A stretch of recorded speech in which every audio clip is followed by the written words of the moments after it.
Hello guys, welcome to Goal Rush. Oh my god, this thing was like taking forever to load. I'm just like, okay, what are we doing? So for today's episode, we're gonna look at, well, a retirement that's gonna from international soccer. Um, there's some other things too. Obviously, the NWSL championship and who won the NWSL championship.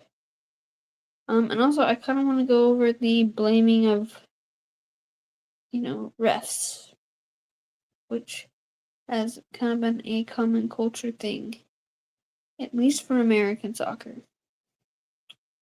So for starters, we're first going to kind of get into um, the NWSL Championship, which was Orlando Pride versus Washington Spirit. And if anyone saw the game, they would know Orlando Pride won 1-0 off a goal from Barbara Banda. And the Orlando Pride won their first ever NWSL championship. And they had, I think that was their first ever final too. I don't think they ever played a final before that. Yeah, I don't know. They didn't. Oh. And also, did not sleep very well last night, so I'm over here like trying to get my thoughts in my head here. But obviously, I think Washington Spirit outshot Orlando. One to, I think, yeah, or not outshot them because they just weren't able to find any goals. They weren't able to put any away. I did hear the pretty chippy game. I was looking at it's like Google gives you all the stats, right? And I think,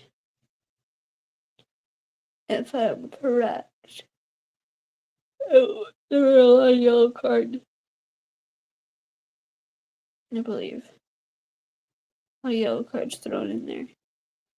But with that all being said, though, too,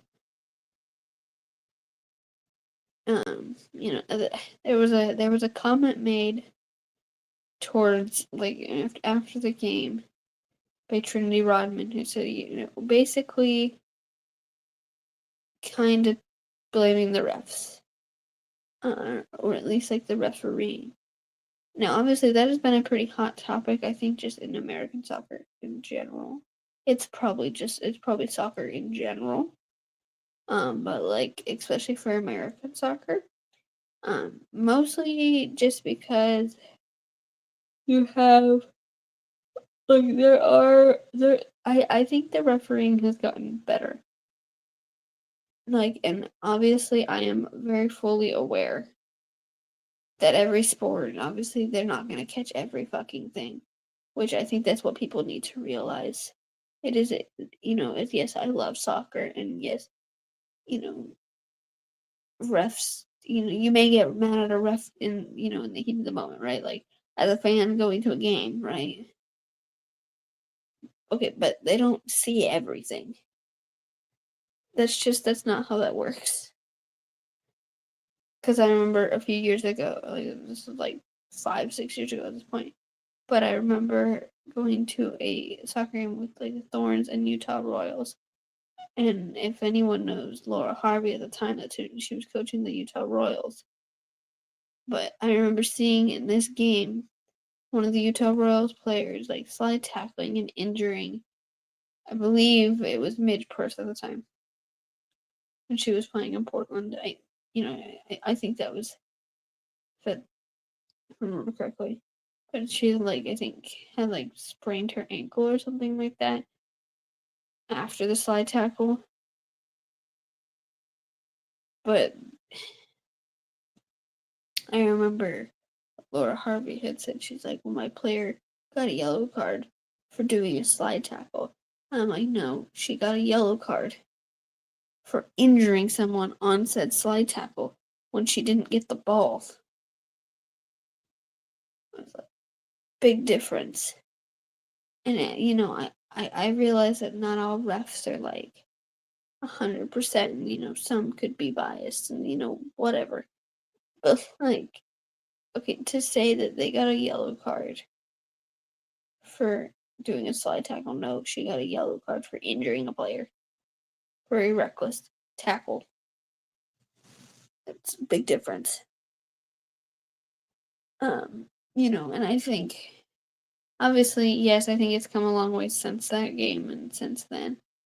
But I think also people blaming refs and saying there were so many causes, that's why we didn't win the game. It's like you have what 90 plus minutes, right, of a game, and you outshot a team, but you couldn't put any away. It's not like there was an offside call or something. The fact of the matter is you couldn't put the ball away. And I think that's what always makes it laugh. I'm like, you had 90 plus minutes. And no, not every game's gonna have like a happy ending, but also like I'm sorry, you getting fouled had nothing to do with your ability to score a goal. Um, so yeah, that's my take on that. But congrats to Orlando. And anyway, because they only lost like 2 games the whole regular season, so kudos to them. And I kind of want to finish this episode out, with still talking NWSL because of the fact that Alyssa Naehers has announced her retirement from international soccer. So the next 2 games, the last 2 games of the calendar year for the U.S. Women's National Team, is going to be against England, which I believe when you guys see this will have already been played. So I don't have the results on that. And they're playing England and the Netherlands. And those will be her last 2 games in a U.S. game. But I do remember reading that she put that she is going to be back for the 2025 season with Chicago Red Stars. Or well, they're not even the Red Stars anymore. They're like the Stars. I'm still saying Red Stars. I don't care. Um, that just does not sound. That sounds so weird to me. In other terms of like teams changing their name, I saw that since there's going to be some like new teams in the NWSL in the next few years, right? An expansion team. It is no longer. I saw this one that the Boston expansion team is not going to be Boston Nation anymore because they got a lot of feedback of like we don't like that. So they're looking to rename the team. I don't know. I thought that was kind of funny that they didn't. I was like really, Boss Nation? Are you kidding me? I mean, like it's funny, don't get me wrong, but and then someone pointed out to me, they're like, wait, are they really gonna call themselves the Boss Nation? Like, I was like, okay, that does sound a little, that sound like a bit of a mouthful. So hopefully, maybe they'll go back to like Boston Breakers, like what they used to be, before they dismantled in like what 2016 or something, 2017, something like that. I don't remember. I know the NBCL used to have Boston Breakers, but I don't remember.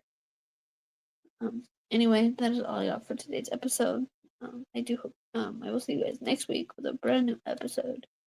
And peace.